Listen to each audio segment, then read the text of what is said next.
Yes, my people, welcome back to EMGM Sports. It's me, your boy Enzo, the realest in the game. I hope you're all doing well. So, after his heartbreak defeat at the hands of Fabio Wardley at the weekend, what's next for the big Uso Joseph Parker? Where does he go from here?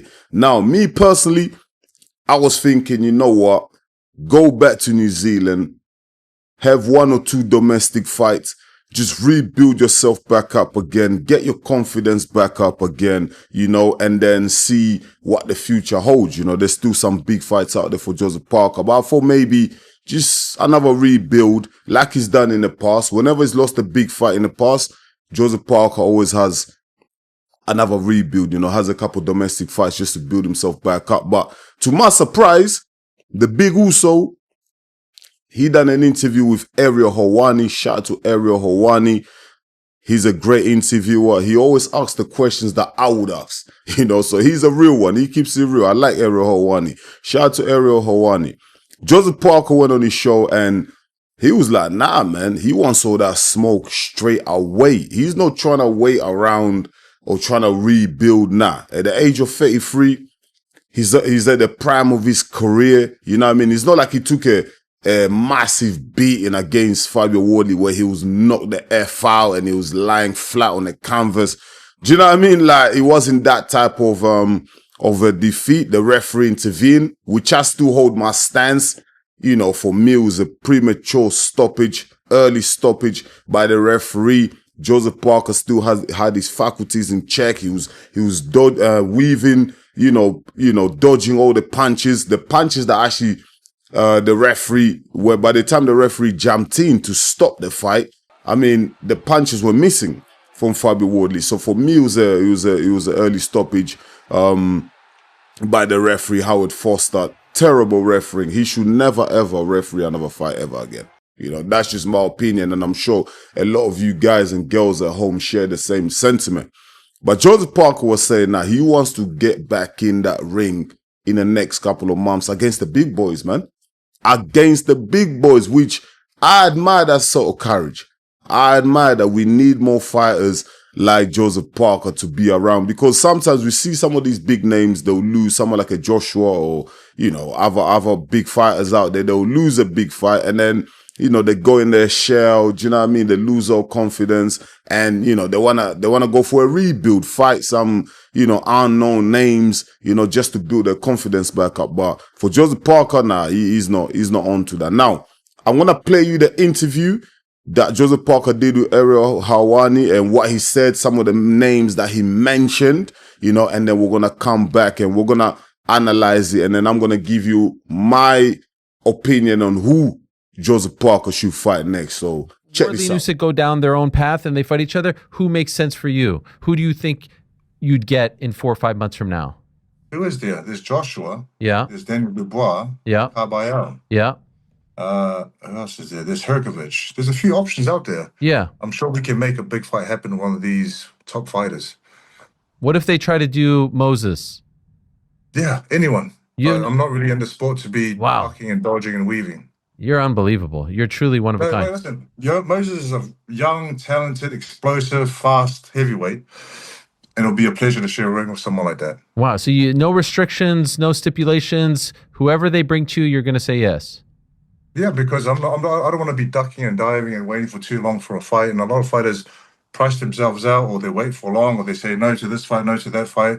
We're in the sport to fight the best fights out there. And if that's one of the best fights, let's get it on. Some very interesting names that Joseph Parker mentioned in that interview, you know, the likes of Hergovich, Anthony Joshua, Daniel Dubois was mentioned. Even Moses Itauma was mentioned as well as a potential opponent for Joseph Parker in the near future. Now, for me, I think rule out Moses Itauma. I think right now Moses Itauma is being wrapped in cotton wool by Queensbury Promotions and Frank Warren. They don't want him to face any big boys there too. Remember, a couple of weeks ago, Frank Sanchez, you know, was mentioned to fight Moses Itauma, you know, for the eliminator.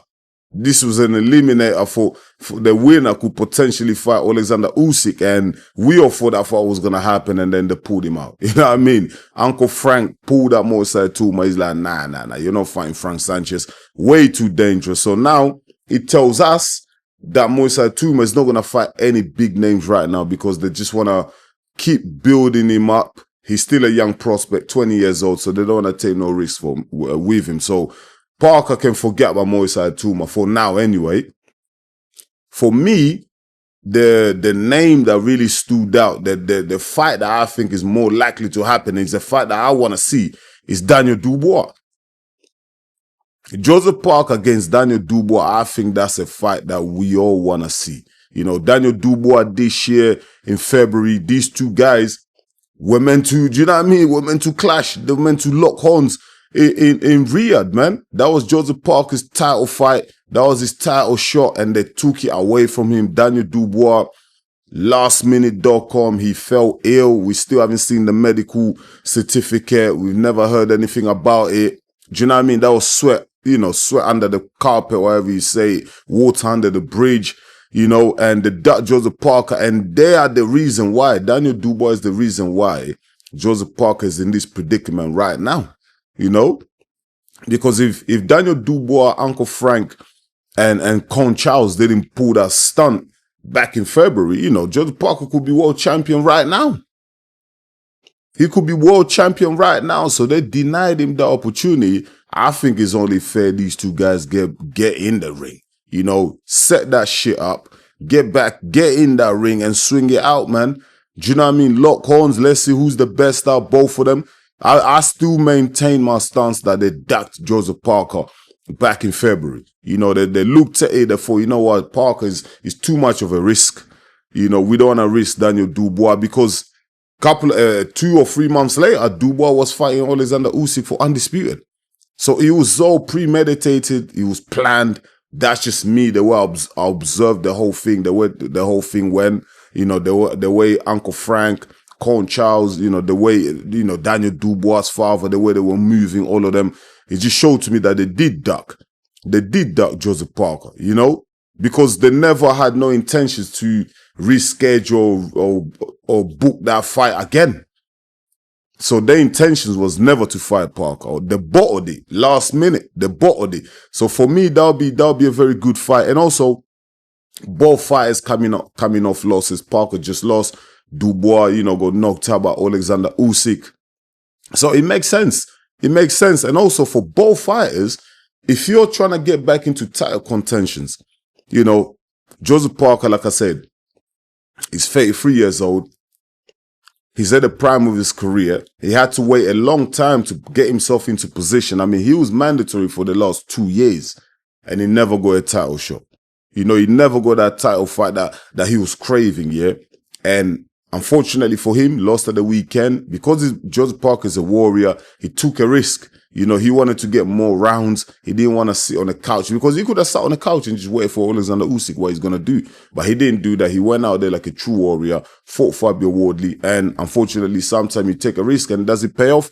It didn't pay off for Joseph Parker. Yeah, he's been waiting the longest. Now, I don't want Joseph Parker to wait any longer than he has already. So going into a fight against Daniel Dubois, who's a big name, for both guys is great, because the winner of that, guess what? You put yourself back into contention for a title, because we don't really know what's going to happen with Alexander Usyk. Now, Alexander Usyk has all the belts. He's the undisputed.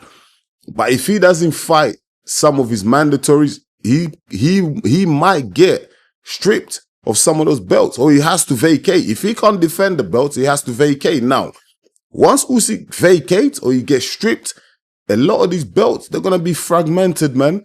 And Parker, Dubois, they can put themselves in position to fight for a title. Now, if they fight each other, the winner of that is going to have that momentum. The winner of that might actually earn the right to fight for either an eliminator or straight away go into a vacant title fight. That might happen. So for me, shout out to Joseph Parker. Salute to Joseph Parker for having that courage, for not wanting to go back to New Zealand and rebuild himself. You know what I mean? Feeling sorry for himself. He's like, nah, Nah, we're going to go straight back in there. Bring me whatever big name you have. I'm going to fight them, you know. And I admire that courage and I admire that from Joseph Parker. And it makes sense. And I think him and Dubois will be an intriguing fight. You know what? I put Joseph Parker's favorite for that. But if the fight was to happen in the future, we're going to do a fight breakdown. We're going to talk more about that. But as of right now, I just feel like Joseph Parker, with the hunger, you know, I think I make him favor against Daniel Dubois. Listen, it was a strange performance for Joseph Parker at the weekend. If you watch that interview with Ariel Helwani in full, he said himself, he said the things that he did in training during a training camp, you know, the things that he did in sparring, he didn't actually do them in the fight.